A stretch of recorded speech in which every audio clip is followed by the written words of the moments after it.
Live from the Scripps Studios, this is 10 News. Breaking news, a body found as crews battle a fire inside an East County home. We're live at the scene with the latest on the investigation. Happening today, an emotional tribute to this San Diego officer killed in the line of duty. And I'm here in the 10 News Live Center. I'm watching what's coming out of Fort Hunter this morning after a tent collapsed in Northern California. And we take you live downtown. The sun coming up, pop culture and fandom taking over San Diego today.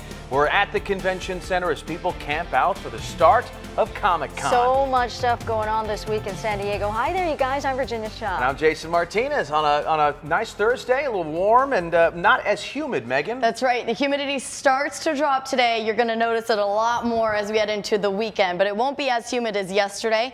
The marine layer took a while to form, but you can see it as we look towards Chula Vista. It's blanketing much of our county this morning. It started farther to the south and quickly spread north. In fact, really wasn't even here at like 3 o'clock this morning, and then it quickly moved north within just a couple of hours. Right now, temperatures are in the 60s for most of us. Poway 63 degrees, 70 downtown, 69 in Oceanside, 66 in Chula Vista and in El Cajon today. And of course, we have to get the Comic-Con themed graphics out. Temperatures will be in the mid to upper 70s if you're going out to the coast, including the convention center today, and mid to upper 80s for our inland neighborhoods.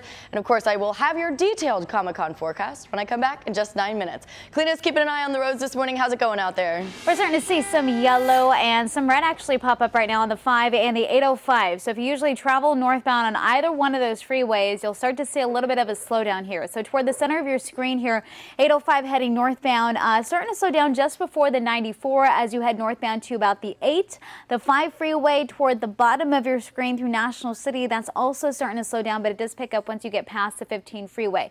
We do have our Caltrans camera out on the 78 this morning right at Nordahl. This looks pretty good. Both directions not too bad. Same thing goes for the rest of your drive in North County. I'm tracking all the activity and we'll head out to East County coming up, guys.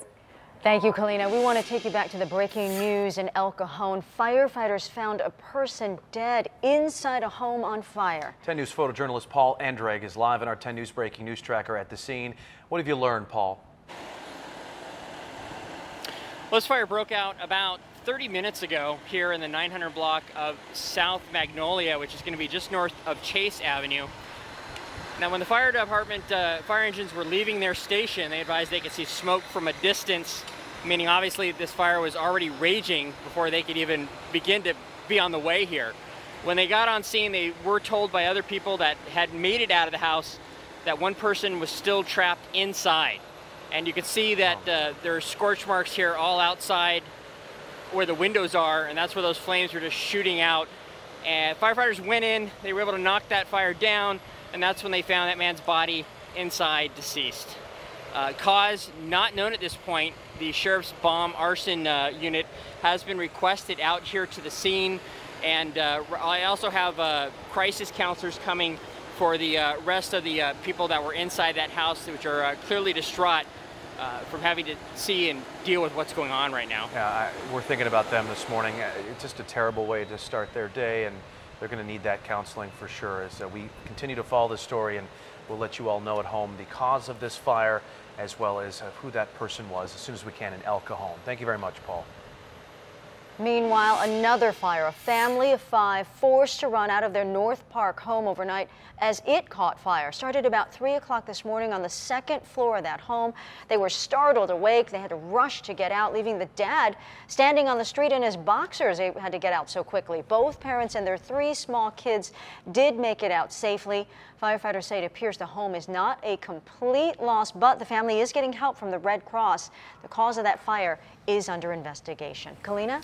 Virginia, we're still tracking breaking news here in the 10 News Live Center about that tent collapse that happened out in Northern California at this military base. This happened out in Fort Hunter, and 22 people are recovering now because of this tent collapse. Now, officials say this was caused by strong winds from a landing Black Hawk helicopter. 22 soldiers were hurt. 4 of them had to be transported to the hospital immediately. I do have the Facebook page for that military base up, and they've been posting updates here, and I just wanted to highlight the fact that they just want to emphasize, even though there are injuries, there are no fatalities. Now, this actually happened during an annual military exercise where they're hosting thousands of troops, and of course this is something we're going to continue to follow here in the 10 News Live Center. Guys. All right, Kalina, thank you very much. And crews battling the Ferguson fire near Yosemite National Park are getting some reinforcements this morning. More than 2,000 firefighters are now battling these flames. It's scorched more than 17,000 acres. It's only 5% contained. Meanwhile, up in Oregon, a wildfire burning east of Portland has now turned deadly. The substation fire exploded in size, burning more than 50,000 acres in just 2 days. Officials say that one person was using a tractor to try to cut a fire line around his or her property when they were caught in the flames and killed. Others say they evacuated with just seconds to spare. It was, lines of fire 10, 15 feet high and just rushing through the weed. It's the fastest fire I've ever seen. The cause of both fires is under investigation. 6:05 new this morning. President of Russia, Vladimir Putin, calling the summit with President Trump a success. He's also slamming U.S. critics for discrediting their progress. Meanwhile, President Trump is now saying Putin is personally responsible for Russia's interference in the 2016 election. President Trump also saying he told President Putin that the U.S. won't tolerate any further meddling.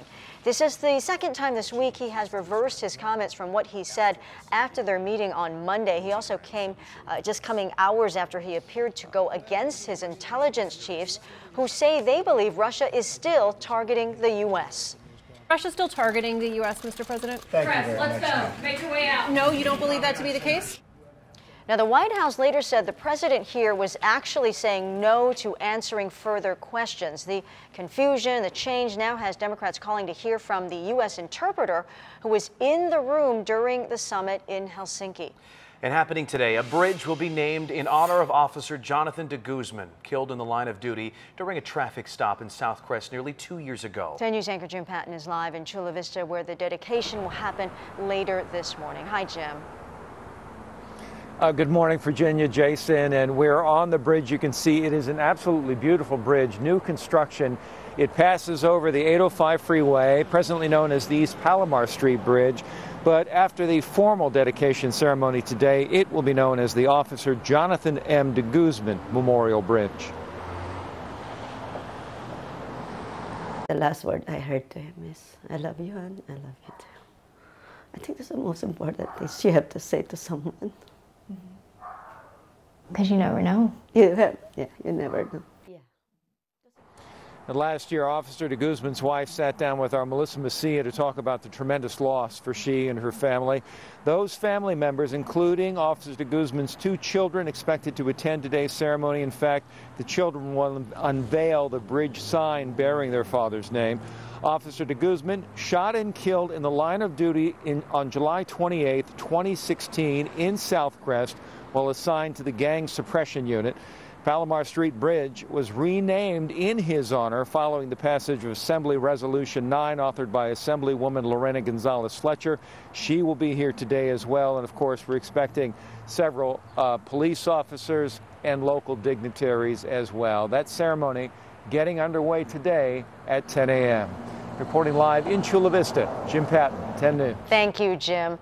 Today, local leaders and some community members in the North County will be digging deeper into San Diego's housing crisis to try to find some solutions. They're holding a summit to talk about proposed ballot measures that may limit housing options for San Diegans, especially millennials.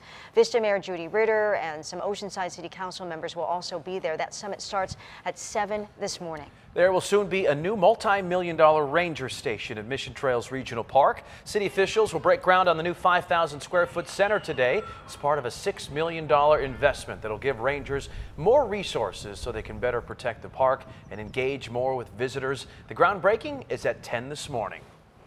Live look downtown, where in just hours, tens of thousands of people will be flocking there for the start of Comic-Con. 10 News reporter Jared Aarons live at the Convention Center for us this morning. And Jared, even if you don't have a badge, the crowds could still sort of disrupt your day, can't they? Absolutely. We all know downtown just becomes a logjam of people during Comic-Con. This year, they decided to make a few changes to make sure that everybody that's attending the event has easier access, and also that the people who come down here are safe. The biggest change is right here, and that is that only people with badges will be allowed near the convention center, and also Harbor Drive, this whole stretch of street, is going to be closed to all traffic. We put a map together to show you exactly what the change will look like, and basically it's all the way from Petco Park down to the Marriott, closed not just to cars but also to bikes and scooters, and the only people allowed to walk across Harbor Drive are going to be people with badges. Speaking of those bikes and scooters, by the way, this is, the first summer that we've had all of them here and had Comic-Con, and they are going to be enforcing the rules strictly, and it could make things pretty dicey also, because a lot of people around, a lot of bikes and scooters swerving in and out of traffic.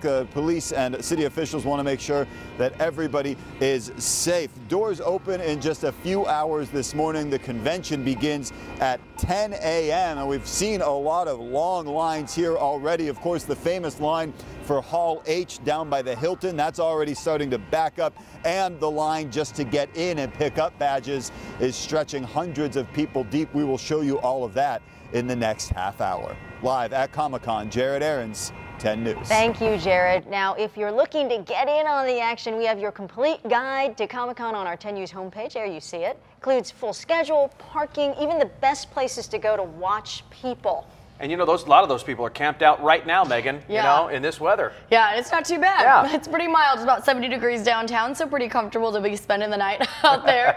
And if you are headed out to Comic-Con today, it is going to be nice. Temperatures are actually going to be in the 70s all day today if you're going out to Comic-Con, even into tonight. Very excited for Breaking Bad taking the stage at 4:30, 75 degrees then. If you are going out this afternoon, temperatures are going to top off about 78 there this afternoon. 80 though in Oceanside, otherwise 70s up and down our coastline, flirting with the 90s in Escondido and Poway. Temperatures today will be about as warm as yesterday, though humidity will be down just a little bit, so might be a little bit more comfortable. It will be more comfortable tomorrow when that humidity really starts to drop, but there's still enough moisture in the atmosphere to warrant a slight chance for a stray shower or thunderstorm in our mountains today. I will pinpoint how hot it's going to get during our next heat wave next week in about 9 minutes. Kalina? Well, lots of yellow and lots of red starting to pop up on the 5, the 805, and your ride heading into Coronado. So if you usually take any of these freeways, you'll see a slowdown. 805 heading northbound, excuse me, that's starting to slow down just before the 94, staying slow in pockets to about the 15 freeway, and then you pick up as you continue your drive heading northbound. 5 freeway though through National City, that's starting to slow down right around the 54, which is pretty typical for this time of the morning. Speeds are down to about 27 miles per hour. And then as we head out to the East County area, 52 westbound around the 125, that is down to about 24 miles per hour. Virginia? Thank you, Kalina.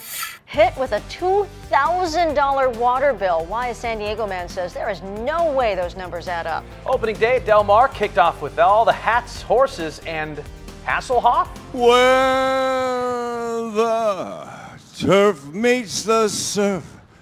Yeah, actor David Hasselhoff ringing in racing season with a classic tune.